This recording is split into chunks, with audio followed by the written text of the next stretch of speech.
मेरे सामने धर्म संकट था कि डीएसपी में जाएं या सोशलिस्ट पार्टी के टिकट पर चुनाव ही लड़ें। बाबूजी नहीं चाहते थे कि मैं सोशलिस्ट पार्टी के टिकट पर चुनाव लड़ूं, क्योंकि इस पार्टी के कार्यकर्ता तो हमेशा जेल में ही मिलते थे। हमारे कार्यकर्ता लक्ष्मी नारायण थे, तो मैंने उनसे पूछा। उन्होंने कहा कि आप सरकार बनना चाहते हैं कि सर्वेंट बनना चाहते हैं, अब ये तो आपको तय करना है।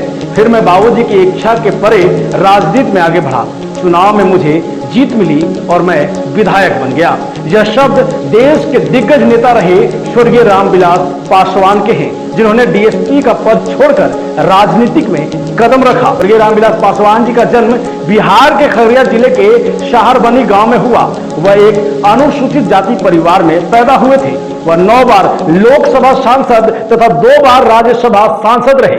स्वर्गीय रामविलास पासवान का राजनीतिक अनुभव ही कहें कि सत्ता की गाड़ी किस ओर जाएगी, इसका अनुमान वो आसानी से लगा लेते थे। तभी तो उन्हें उनके समर्थक, प्रशंसक मौसम वैज्ञानिक कहकर संबोधित करते थे।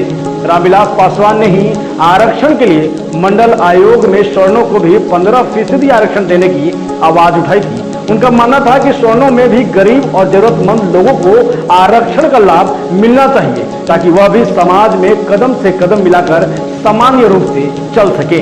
उनके मांग के अनुरूप ही केंद्र की मोदी सरकार ने सवर्णों को भी 10% आरक्षण देने का निर्णय लिया। इसके लिए भी देश के सवर्णों में उनकी एक अलग पहचान बनी। 1977 में रामविलास पासवान हाजीपुर लोकसभा क्षेत्र से पहली बार जनता पार्टी की टिकट से चुनाव जीतकर विजयी घोषित हुए थे। पहली ही बार में लोकसभा में चुनाव में उन्होंने सर्वाधिक वोट से जीत का विश्व रिकॉर्ड बनाया था। तब से वे लगातार हाजीपुर से ही चुनाव लड़ते रहे। यूं कहें कि रामविलास पासवान का चुनावी अखाड़ा हाजीपुर ही रहा।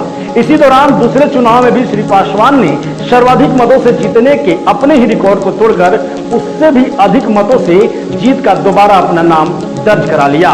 रामविलास पासवान का शानदार व्यक्तित्व देश की युवा पीढ़ी, राजनीतिज्ञ, सामाजिक कार्यकर्ताओं के साथ साथ देश के सभी वर्गों के लिए लंबे समय तक प्रेरणादायी बना रहेगा।